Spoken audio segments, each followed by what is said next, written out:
Aujourd'hui, c'est le jour de Noël. Pour les chrétiens, Noël, c'est un grand jour et c'est une très grande fête. D'où vient réellement cette fête de Noël? Est-ce qu'elle existait à l'époque des apôtres? Elle représente quoi exactement? Ça, c'est ce qu'on enseigne aujourd'hui, mais aujourd'hui, la révélation que j'aimerais vous amener, j'aimerais qu'on aille dans une grande profondeur sur les mystères de la naissance. Parce que Noël, réellement, c'est une fête de naissance.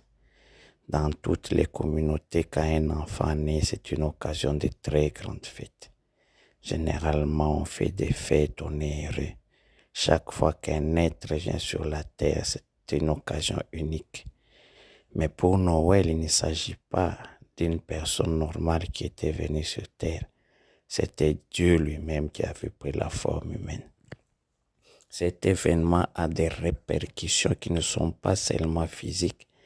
Même au niveau des étoiles, on avait dit qu'il y avait une grosse étoile qui avait apparu, qui avait fait déplacer les anges. Parce que c'est Dieu qui est venu impacter l'humanité entière. Cet événement est tellement capital que même la ligne de temps dans l'histoire, elle a comme point de départ la naissance de Jésus-Christ. Donc ce n'est pas un événement mineur, la venue de Dieu sur terre. On nous dit on compte les temps avant Jésus-Christ et après Jésus-Christ. Et bientôt là nous allons entrer en 2025 à partir de quand? À partir de la naissance de Jésus-Christ. Mais moi j'aimerais aujourd'hui amener des révélations sur un autre sujet qui est le mystère de la naissance. Que se passe-t-il exactement quand un enfant doit-il naître? Qu'est-ce qui se passe? Lorsque nous lisons dans Genèse, on trouve une révélation très troublante. À la naissance du tout premier enfant qui est Caïn, écoutez ce qu'il est dit.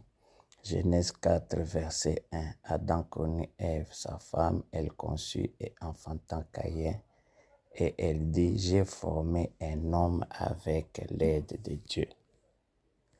Dans le livre de Genèse, c'est un livre qui a été donné par révélation à Moïse. Donc c'est un livre hautement prophétique où il y a des mystères, des principes et des lois. Certaines phrases qui paraissent être des phrases toutes simples cachent de très grandes réalités spirituelles. C'est comme cette phrase, c'est la femme qui parle, elle a dit, j'ai fait un homme avec l'aide de Dieu. Ce qui m'étonne dans cette phrase, la femme ne reconnaît pas la place de son mari. C'est comme qui dirait les maris ne comptent pas dans le processus de faire un homme. Normalement, elle devrait dire nous avons fait un enfant. Elle a dit j'ai, elle seule. Et puis elle ajoute avec l'aide de Dieu. Donc dans les mystères de la naissance, c'est une affaire qui concerne la femme uniquement. La femme intervient dans ce processus à 99%. Parce que nulle part on parle de l'homme dans cette phrase-là. C'est-à-dire dans les mystères de faire venir un homme sur terre, dans les mystères de la naissance, il y a deux entités qui interviennent. Il y a Dieu qui doit intervenir et il y a la femme qui doit intervenir pour qu'on parle de naissance. Ça veut dire quoi en réalité? Dieu donne l'esprit. Parce que nous, on dit en réalité, dans l'homme, c'est l'esprit, le souffle du Tout-Puissant. Donc, pour qu'un enfant naisse, il faudrait que Dieu envoie un esprit. Et que cet esprit trouve un corps, une enveloppe dans laquelle il va entrer pour se manifester.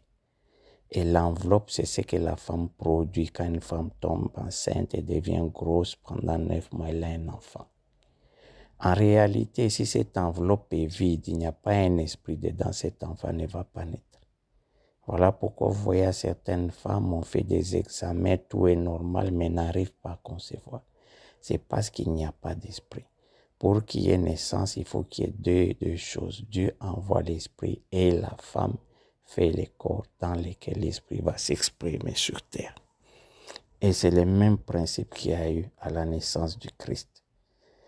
À la naissance du Christ, Dieu a envoyé l'Esprit dans le corps d'une femme et ça rejoint exactement ce principe. Il n'y a pas eu intervention d'un homme. Donc dans les principes de Dieu, l'homme n'intervient pas spirituellement dans ce processus de faire venir un homme. Voilà pourquoi quand Jésus est venu, l'Esprit est arrivé dans le corps de Marie sans qu'il y ait la présence de son mari ou l'intervention de son mari. Là, l'enfant est né. Donc Dieu, quand Jésus-Christ devrait venir, il devrait respecter ce principe initial où c'est l'intervention de Dieu et la femme. Voilà pourquoi elle a dit je. En réalité, les enfants appartiennent aux femmes. Et vous allez voir dans la Bible, dans la suite, vous allez voir que ce sont les femmes qui donnaient les noms aux enfants. Parce que quand la femme a un enfant, la femme a l'entité de cet enfant, a les noms de cet enfant. Elle peut décrypter les noms de cet enfant. Il n'y a personne qui peut bien trouver l'identité d'un enfant, que ce soit la femme elle-même qui porte cette grossesse. Et c'est ce mystère-là, vous le voyez également à travers la salutation que l'ange Gabriel avait fait à Marie. C'est l'un des versets que nous connaissons tous très bien.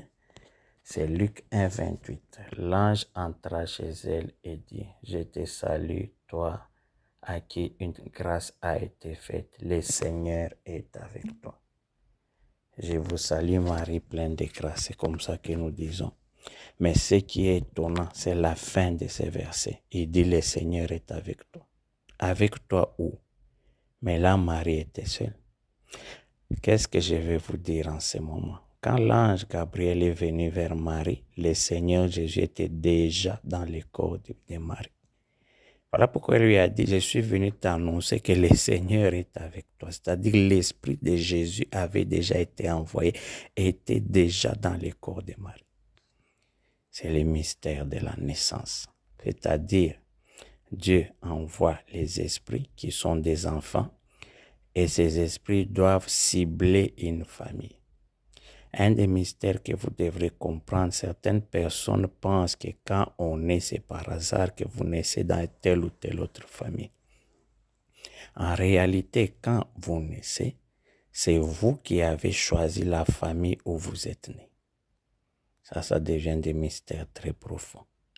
Quand vous naissez par exemple en Afrique, c'est vous qui avez choisi de naître en Afrique. C'est pas par hasard. Quand vous naissez par exemple en Europe, c'est votre esprit qui a choisi de venir naître en Europe. Regardez, il y avait beaucoup de femmes vierges. Mais pourquoi cet esprit de Jésus est venu spécialement entrer dans le corps de cette femme Marie? C'est parce que les esprits que Dieu envoie, ce sont des esprits qui ont des missions spécifiques. D'ailleurs, personne ne peut naître sur cette terre sans une mission. Les esprits viennent sur cette terre pour impacter la terre, pour apporter quelque chose à cette terre, pour apporter une transformation. Tout enfant qui naît, il vient avec une mission spéciale. Quand Dieu envoie les esprits, il les envoie avec une mission spéciale. Et ils choisissent la famille qui va permettre à cette mission de s'accomplir. C'est comme ça que ça s'est fait. Regardez, Jésus-Christ a choisi cette famille parce que ces gens-là avaient la capacité d'accompagner ce ministère, d'accompagner cet enfant Jésus qui puisse grandir pour accomplir l'œuvre pour laquelle il est arrivé. En réalité, quand vous regardez que ce soit l'homme et la femme, c'était des gens qui étaient hautement spirituels avec une grande sensibilité spirituelle. C'était des gens qui suivaient l'orientation du Saint-Esprit. Supposez que si cet enfant était né dans une famille de gens qui n'ont pas favorisé cette vision, la vision n'allait jamais s'accomplir. Voilà pourquoi l'ange est venu lui dire, le Seigneur est avec toi. Donc c'est le Seigneur, l'Esprit de Jésus qui est venu, qui a choisi Marie, qui a choisi cette famille pour que la mission qu'il avait puisse s'accomplir.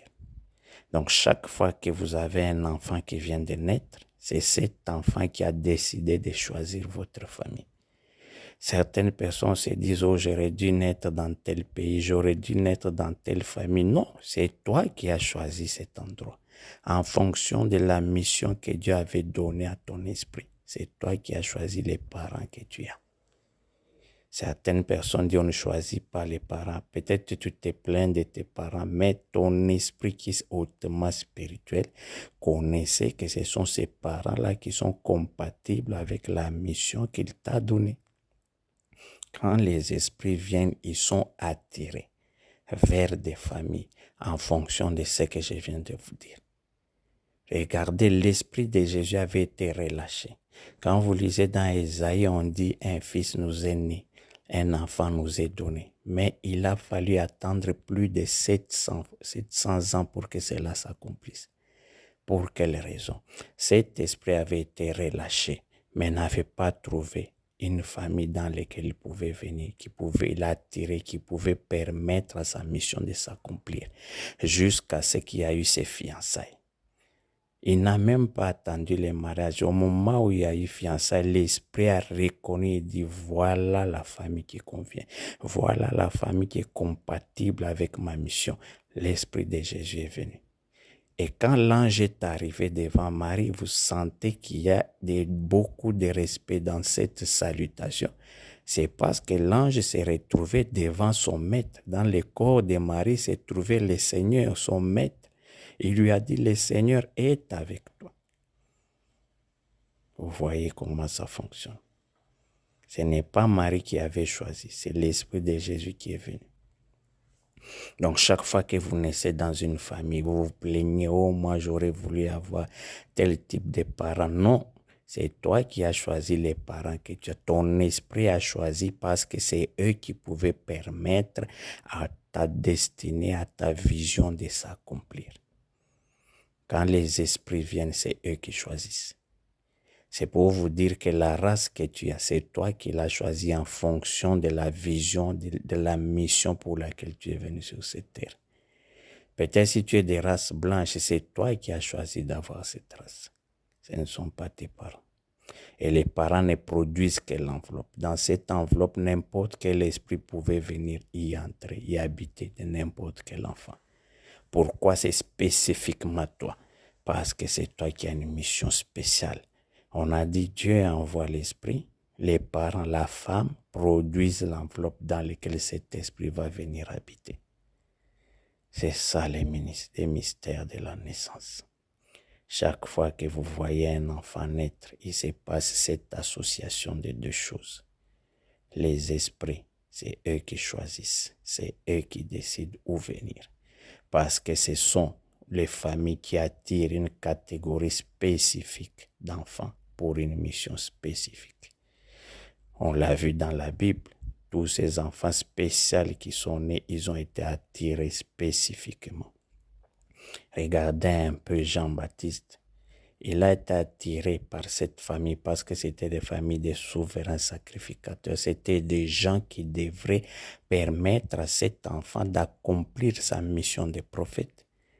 Supposez que Jean-Baptiste s'est retrouvé dans la famille d'un père ivrogne, dans la famille des gens qui ont des querelles. Est-ce que sa mission prophétique allait s'accomplir? Quand ils ont senti que cet enfant avait l'esprit, ils l'ont laissé aller dans la brousse pour accomplir son œuvre, parce qu'ils ont compris. Ce sont les esprits qui sont attirés vers les familles. Et Jésus-Christ avait été attiré vers cette famille spécifiquement parce qu'il avait une mission. Je te salue Marie, toi à qui une grâce particulière a été faite. Et c'est spécifiquement, on a dit Jésus-Christ est de la tribu de Juda.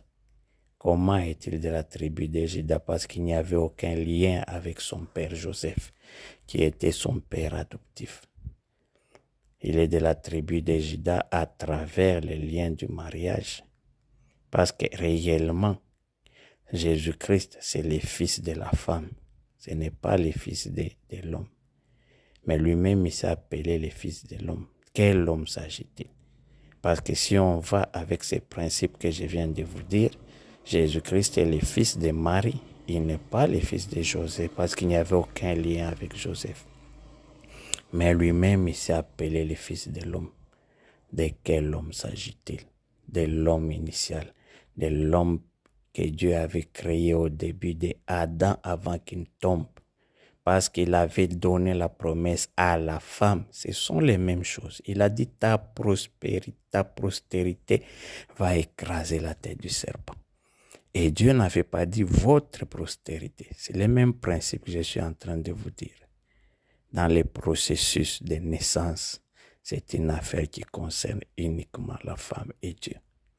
Il a dit ta postérité va piétiner. C'est de Jésus que Dieu prophétisait déjà à l'époque.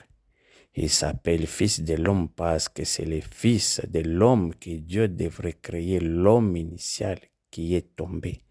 C'est lui Jésus-Christ, le Fils de l'homme en esprit. Mais dans la chair, c'est le Fils de la femme.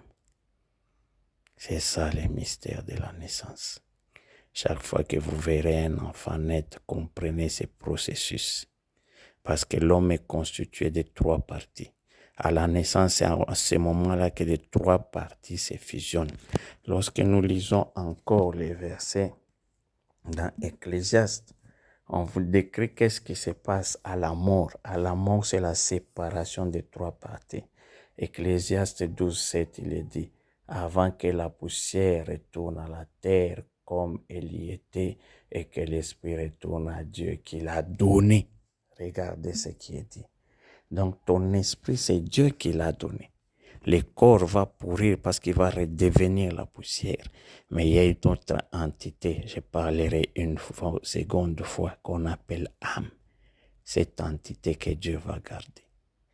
C'est ça mon enseignement d'aujourd'hui. Vous devrez comprendre qu'est-ce qui se passe quand quelqu'un doit naître. Mon message, j'aimerais que tu comprennes que ce n'est pas par hasard que tu te retrouves dans telle famille. Ce n'est pas par hasard que tu te retrouves dans tel pays. Ce n'est pas par hasard que tu te retrouves avec telle nationalité. Tu te retrouves avec telle tribu. Tu te retrouves avec telle culture. Il y a une mission pour laquelle tu es venu. Et c'est la raison pour laquelle Dieu t'a positionné à cet endroit où tu te trouves. Et c'est toi qui as choisi ce pays. C'est toi qui as choisi ta nationalité. C'est toi qui as choisi ta tribu. C'est toi qui as choisi tes origines parce que tu as une mission particulière pour laquelle ton esprit a été donné. L'esprit de Jésus-Christ a été donné avec une mission spéciale de venir sauver le monde. Et pour cette mission, cet esprit a été attiré vers une famille spécifique qui avait la capacité de permettre que cette mission s'accomplisse. C'était la famille de Marie. Il y avait beaucoup de veuves. Le message que je donne aujourd'hui, c'est un message qui va te choquer. Toi qui as l'habitude de te plaindre de tes parents, qui as l'habitude de te plaindre de tes origines, tu as l'habitude de te plaindre de ton pays, tu préfères changer de nationalité, avoir une autre nationalité, tu préfères changer de race, laisse-moi te dire aujourd'hui, c'est toi qui as choisi. Ce ne sont pas tes parents. Et il y a un adage qu'on dit souvent, nous, on peut accoucher des enfants, mais on n'accouche pas de leur cœur. C'est le même principe. Les cœurs, c'est Dieu qui les donne. Les cœurs, il s'agit de l'esprit, la personnalité. En réalité, quand vous regardez chaque enfant qui naît avec sa personnalité, né avec ses talents, né avec ses spécificités. Ce sont les spécificités de l'esprit. C'est l'esprit qui vient agir et les cornes qui n'enveloppent. Retenez ces messages aujourd'hui, les jours de Noël. Toi qui te plains de tes parents, tu aimerais avoir tel type de parents. Les messages que je te donne aujourd'hui, c'est toi qui as choisi cette famille. L'ange a dit à Marie, le Seigneur est avec toi. C'est Jésus qui a choisi Marie. Ce n'est pas Marie. Marie n'a jamais choisi Jésus. Lui, il est venu, il est entré dans le corps. L'ange est venu certifier, le Seigneur est avec toi. Et il y a même un autre verset. Quand Jésus-Christ, Dieu parlait à Jérémie, il dit, avant que tu ne sois formé dans le sein de ta mère, je te connaissais. Les connaissais où? Les esprits, c'est Dieu qui les donne. Les enfants viennent de Dieu. Voilà pourquoi même si vous avez des problèmes de maternité, comprenez ces principes. Demandez que Dieu envoie un esprit et le corps sera formé pour l'accueillir. C'est ça le message que je vous donne aujourd'hui, le jour de Noël. L'enfant Jésus est né. Il était né avec une mission.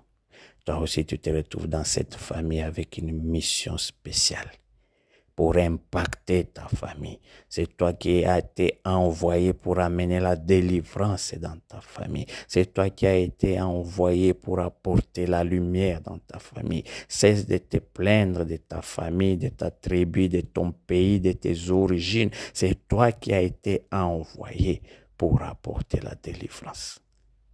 C'est ça mon message aujourd'hui. Ressaisissez-vous. Comprenez la mission qu'on vous a donnée. Au nom de Jésus-Christ, en ce jour de Noël, apprenez à aimer les familles dans lesquelles Dieu vous a mis. Je dois encore dire mieux, apprenez à aimer les familles que vous avez vous-même choisies, dans lesquelles vous avez choisi de naître. C'est avec une mission spécifique. Tu te dis, si tu étais né dans telle autre famille, tu serais heureux. C'est faux, tu n'allais pas être heureux. Parce que la famille dans laquelle tu te trouves est l'unique famille au monde qui va permettre à ta mission, à toi, de s'accomplir. Parce que si on doit changer, on te met dans une autre famille, une autre nationalité, un autre pays, ta mission va s'éteindre. Pour que la mission s'accomplisse, tu dois naître dans la famille de Marie et Joseph spécifiquement. C'est ça le message aujourd'hui. Cesse donc de te plaindre de tes parents. Cesse de te plaindre de ton pays. Cesse de te plaindre de ton continent. Ton esprit a choisi cet endroit. Plutôt réfléchis pour découvrir la mission pour laquelle tu es venu sur la terre. Quand Jésus-Christ avait grandi à l'âge de 30 ans, il a dit, l'Esprit du Seigneur est sur moi car il m'a envoyé il a commencé à détailler sa mission. Toi, Dieu t'a envoyé sur la terre. Pourquoi? Quelle est ta mission? Concentre-toi sur cette mission. Tu comprendras pourquoi tu es là. Chaque enfant qui naît, c'est un miracle. Chaque enfant qui naît, c'est un esprit que Dieu a envoyé sur la terre avec une mission spéciale. Il faut découvrir cette mission. Au nom de Jésus-Christ, soyez bénis en ce jour de Noël, le jour de la naissance. On dit la fête de nativité, c'est comme ça qu'on dit, c'est de la naissance. Et je vous ai expliqué qu'est-ce qui se passe pendant la naissance. Dieu donne l'esprit, la femme donne le corps, elle a fait un homme avec l'aide de Dieu. Et cet homme vient avec une mission précise. Au nom de Jésus, Amen.